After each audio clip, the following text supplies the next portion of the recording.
Ivana Džilas, lepo pozdravljeni v oddaji Protetrus pa te drž. Zdravo. Takole bom začela. Gledališka sezona se izteka.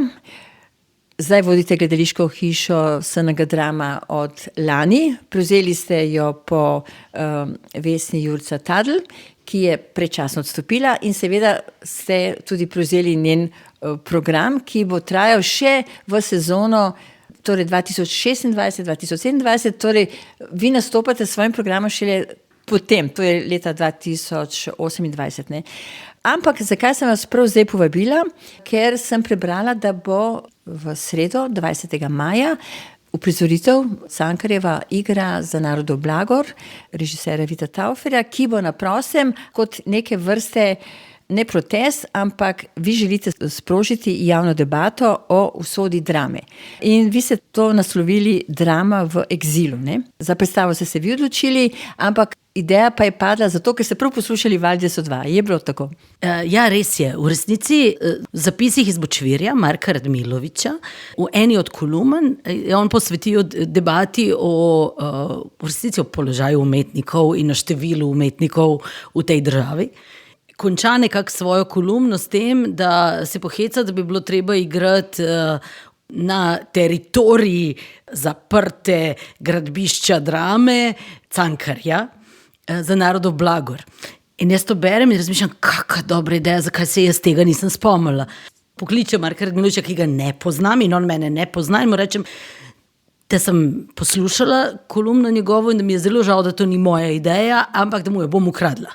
Odločili smo se, da bomo, se pravi, na šodru, na tistem pesku, ker smo ga po arheoloških izkopavanjih zasuli okoli stare Drame, odigrali predstavo v režiji Vita Tauferja za narodov blagor.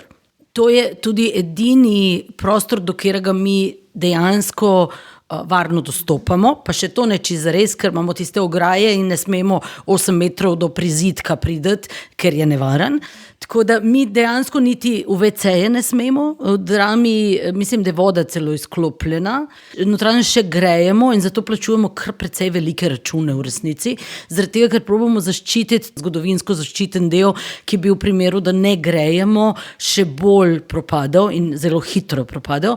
Tako da v resnici to je edina stvar, ki se v Drami dogaja, je, da imamo skladišče kostumov. Tako da 20. maja praktično ne bomo sploh vstopali v Dramo, magar kot kuliso uporabimo to našo razpadajočo se Dramo z rdeče preprogo, ki je v mahu in ki trohni od spodaj ta prihod v Dramo. Zato, ker imamo občutek, da smo daleč od oči, daleč od srca. In da je razprava o Drami šla v neko napačno smer, da je šla v smer prepucavanja politikov okrog sposobnosti vladanja in upravljanja, namesto da bi šla v smer, kaj je najboljše za slovensko kulturo in kaj dejansko nacionalno gledališče naj bi bilo in kaj je najboljša rešitev za nacionalno gledališče. No, ampak s to uprizoritvijo vi želite sprožiti javno debato, ne? Ja, v resnici včasih se mi zdi, da se najbolj bojimo, da na glas povemo stvari, pa da jih povemo malo širše.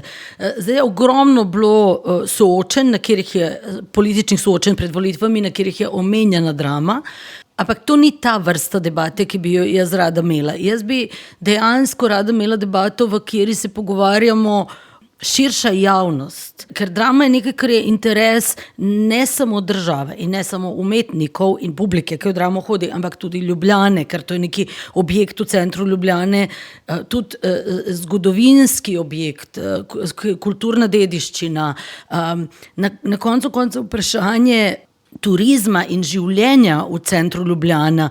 Objekt Drame je namreč ob objektih, v katerih dejansko prebivajo stanovalci Ljubljane in komu na koncu Ljubljana danes pripada in za koga jo urejamo in komu je namenjena. In kje se nahajajo trgovine in kje se nahajajo gledališče in neki objekti, ki služijo življenju v enem mestu. In ali je center Ljubljane, center glavnega mesta namenjen obiskovalcem ali prebivalcem, oziroma kako mi lahko sobivamo med sabo in kako bi prebivalcem centra Ljubljane postal interes, da se neki kulturni objekti obnovijo in zgodijo ob njihovih stavbah, v katerih oni živijo.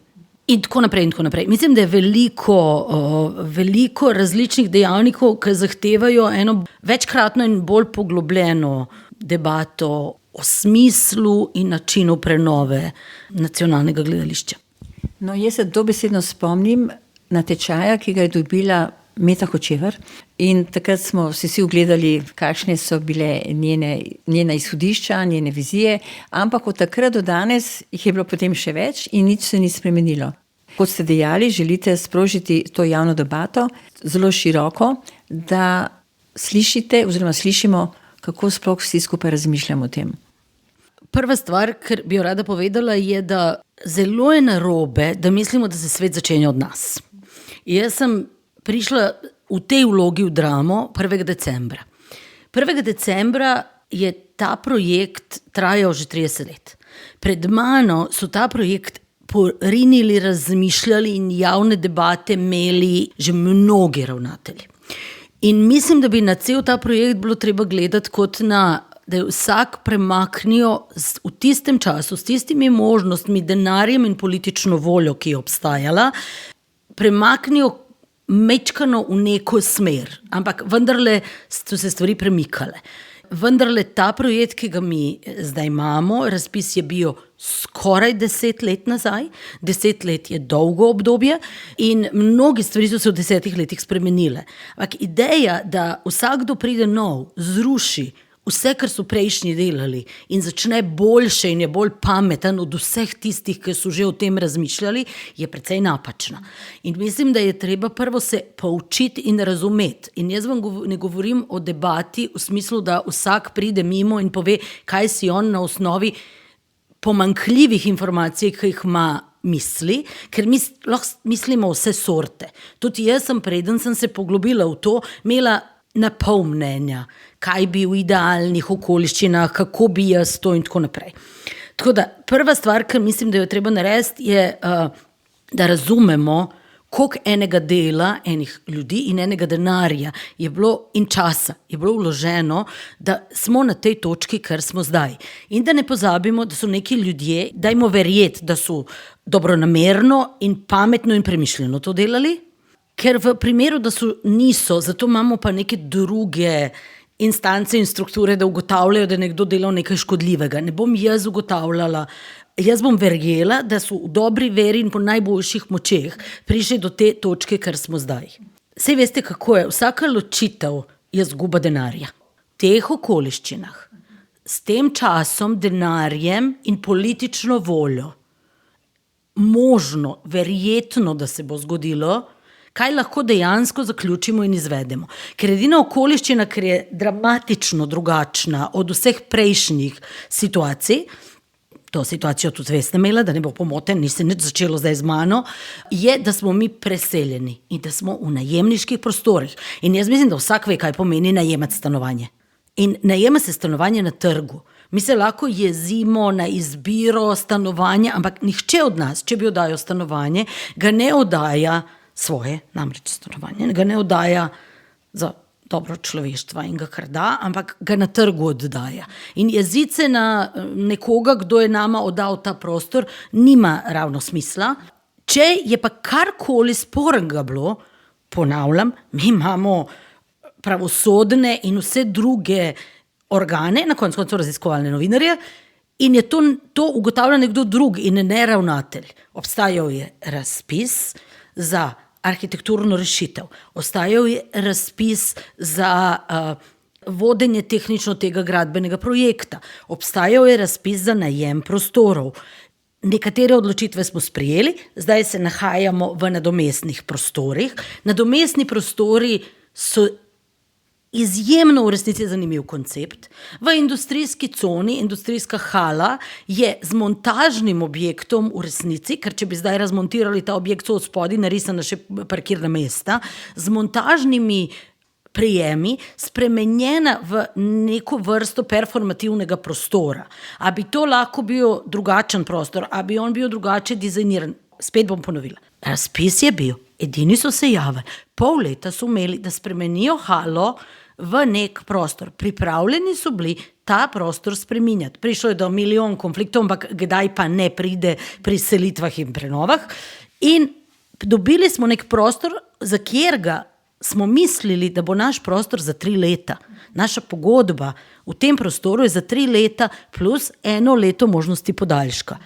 Nikoli ne greš prenavljati stanovanja, v katerem boš 3 leta, kot da boš tam za celo življenje.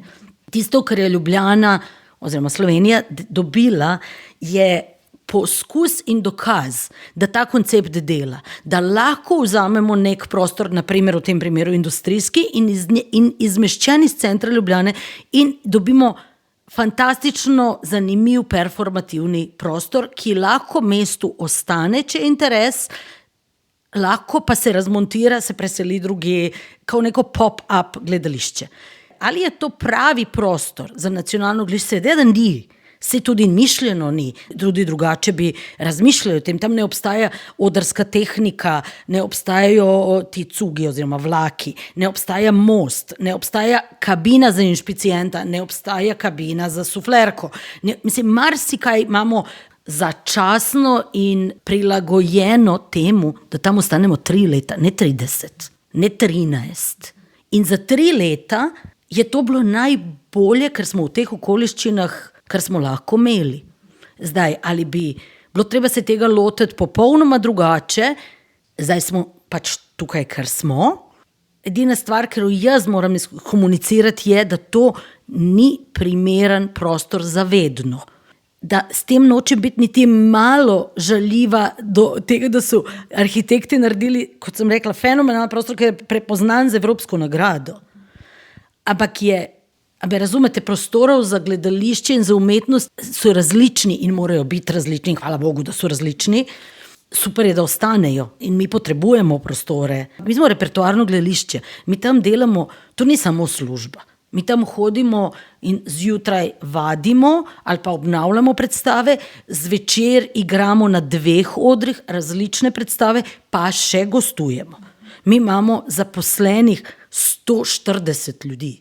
Ta mašina igranja predstav, prihoda publike, kreativen stroj, ker mi smo, treba mu omogočiti prostor. Mogoče pa ste najlažje tako razumeli. Mi trenutno imamo skoraj 2000 kvadratnih metrov manj, kot smo jih prej imeli v tisti drami na uni naši mali parceli, za katero smo se vsi čudili, kako smo se natlačali v njej.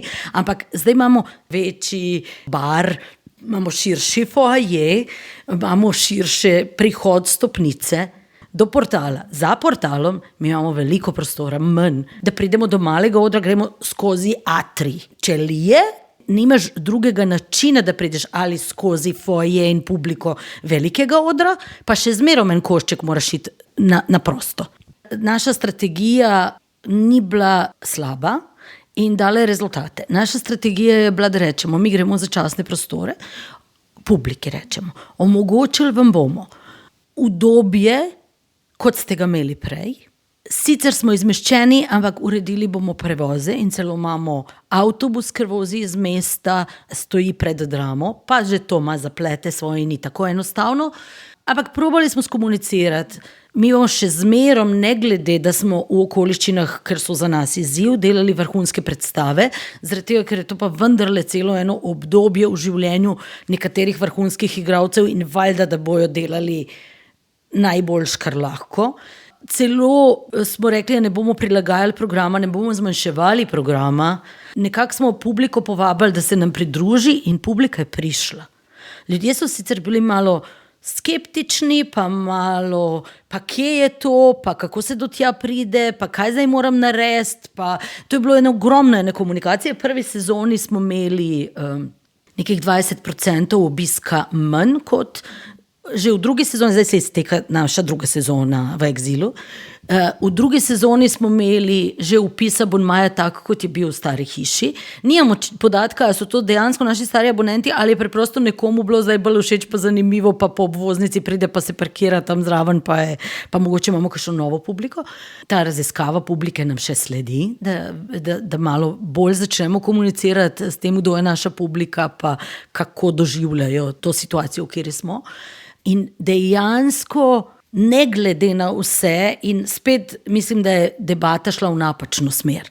Debata je šla v smer, po eni strani rečeš ljudem, pridite, delamo vrhunske predstave in to je prostor, ki je strašno zanimiv koncept in dobijo nagrado, po drugi strani v istem stavku komuniciraš, ampak to ni tisti prostor, ki naj bi bil nacionalno gledališče, in oboje je res. Vabiti po eni strani publiko, po drugi strani pa poudarjati, da ta prostor ni dovolj dober, je svojevrsten paradoks in je težko to skomunicirati, ampak neke stvari niso enoznačne, oboje je res. In seveda, da ne glede, kak napor je to za nas, mi bomo delali vrhunski repertoar. Ampak škoda je, da vseh turbulencah, ki se nam dogajajo, in vseh izzivih, ki nas čakajo z upravljanjem države, to, kar bi mi radi, je, da smo vidni. Delamo to, kar najbolj delamo, skratka, igrali bomo Cankarja. Mi bomo delali to, kar je naše poslanstvo, ampak tokrat bomo naredili predstavo, ki je brez vstopnic, za vabljene, za vse naše, ne samo abonente, za našo publiko in za mimoidoče. In upamo na podporo ljudi v smislu, da nacionalno gledališče ni irelevanten projekt. Kar se pa javne debate tiče, bi pa rada, nima vsakdo je šel mimo neke gradbene jame mnenje, kje naj bi ta stavba bila. Rada bi, da dejansko se pomenimo, imamo 3 koncepta. En koncept je nadaljevati ta projekt, v kjer ga je vloženo že zadnjih 10 let in do kjer so pripeljali vsi ostali projekti. Kaj pomeni nadaljevati ta projekt in kaj pomeni rešiti ta spor, ki ga imamo sosedi, zato da lahko ta projekt nadaljujemo. Ampak predvsem mislim, da nam manjka odločnosti in vere in prepričanja, da ta projekt je tisti projekt, za katerega smo se odločili. Potem imamo drugo možnost, o kateri se veliko govorilo, da vrnimo Dramo v stare gabarite in prenovimo jo v obstoječih gabaritih. Ko to govorimo, si ljudje predstavljajo, da prepleskamo, uredimo fasado in zamenjamo štekere. Temu ni ravno tako. Ta stavba je prizidek namreč.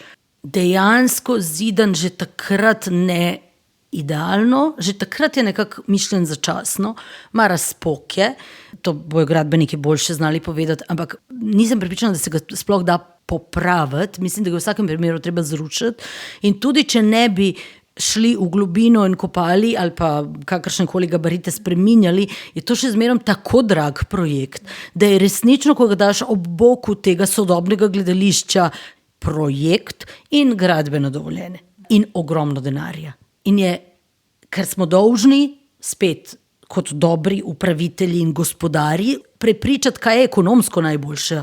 Kaj je ekonomsko najboljše, jaz nisem prepričana, da je to ekonomsko vzdržen projekt. Se pravi, to tudi pomeni, ves denar, ki je do zdaj bil vložen, vržemo stran. Ali kaj točno, kako opravičimo, da zdaj smo se premislili in vse to, kar je do zdaj bilo že plačano, ne velja več in mi gremo v novi razpis z novimi arhitekti ali kako.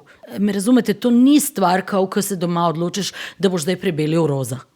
No, tretja varianta projekta je, dajmo Drami najti neko tretjo lokacijo, zrušimo ta prizidek, naredimo čudovit park in obdržimo to staro stavbo, kjero pa smo slišali že razne ideje, od tega, da jo spremenimo v knjigarno, kafič, do ne vem, muzeja.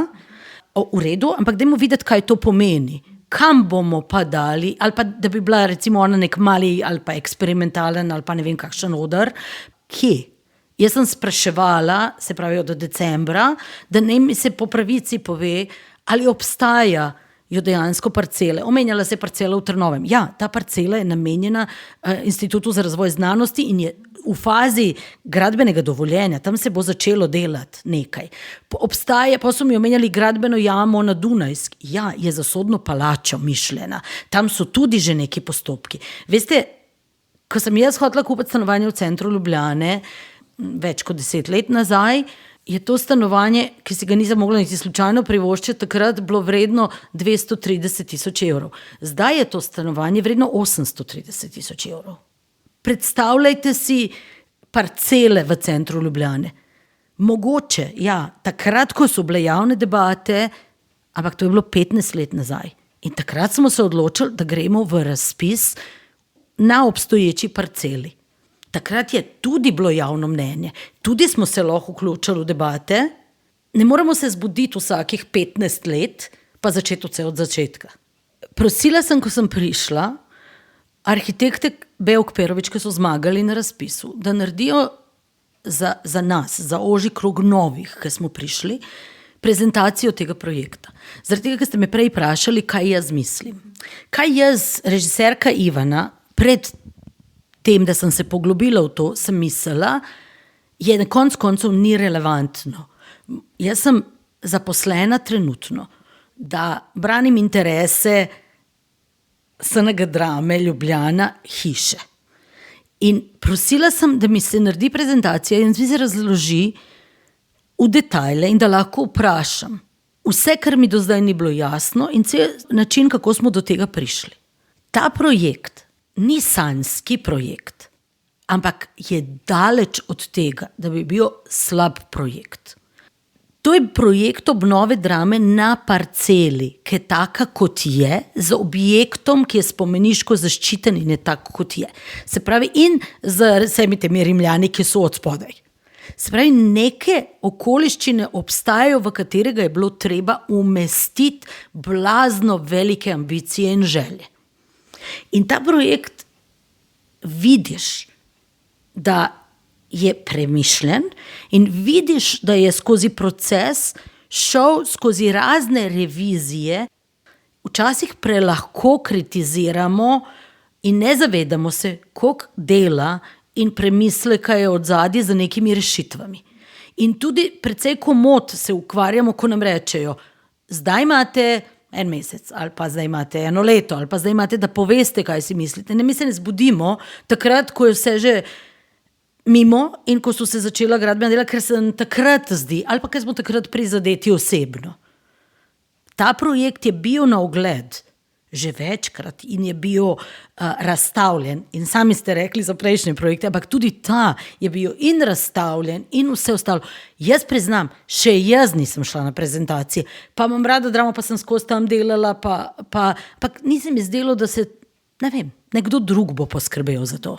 Na koncu vsakega pogovora, ker zdi se mi, da smo kar veliko povedali o tej drami, nekih vizijah, nekem vašem razmišljanju, celo vašem čustvovanju do teatra, do tega prostora. Jaz bi vas rada samo na kratko še predstavila. Veliko ljudi pozna vaše delo. Vi ste v bistvu končali del študija v Beogradu iz gledališke in radijske režije, tu končali študij z magisterijem in začeli takoj ustvarjati, ne? Kolikor vas jaz spremljam in tudi lahko to biografijo pogledamo na spletu, veliko raznih žanrskih uprizoritev do tega, kar mogoče vsi ne vejo, da ste tudi literarno peti kot gledališka teoretičarka. Vi ste napisali, uredili ste zbirko esejev, ki ste jo naslovili Odraščajoča publika, 8 esejev o vlogi gledališča za otroke in mladino v sodobnem času oziroma sodobni družbi. In zelo me je tudi navdihnila vaša knjiga Hiša. Vi ste zelo peti v ta gledališki svet, literarno, teoretično, ustvarjalno, kot režiserka in zdaj se pa še ravnateljica. To je tudi vaša želja. Ne boste pustili zdaj ta del ustvarjanja ob strani. Pač vi ste vendarle po duši režiserka, ne, gledališka. Ja, jaz sem še od onih old school. To postane del dejansko identitete. Po vseh teh letih se sploh ne znaš več identificirati kot karkoli drugega, kot gledališka režiserka. Tudi zdaj mi kar težko gre z jezika, da sem ravnateljica. Jaz to doživljam samo kot neko operativno, trenutno vlogo svojo. Težko to razumem kot neko svojo identiteto. Jaz gledališče doživljam celostno. tudi kot način življenja ga doživljam. Ker to da navaditi se moraš, da zjutraj vadiš, zvečer si na predstavah, da ni nova leta si na predstavah. Edino, kar je, da naredila sem, koliko je to let, med 20 pa 25 let, sem naredila nekih 80 predstav. 2 knjigi napisala, mnoge adaptacije, pisala skupaj ali sama.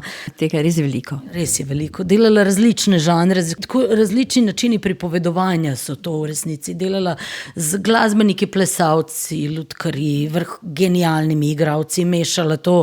Tudi eno obdobje sem delala pedagoško delo, marketinško delo.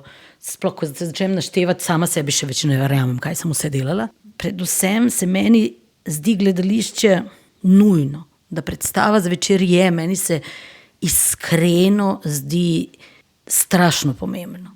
To, da nekdo ustvari vlogo, da ima izziv, da ima mir, ko dela, da ti neki mladi ljudje, da imajo prostor, da se vključijo, da jih slišimo, kar so strašno zanimivi, pa popolnoma drugačne od tega, kar jaz imam v glavi, in to je strašno razburljivo. Ko nek igrišče.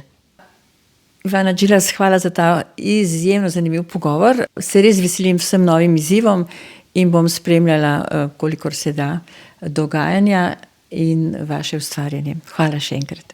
Hvala vam.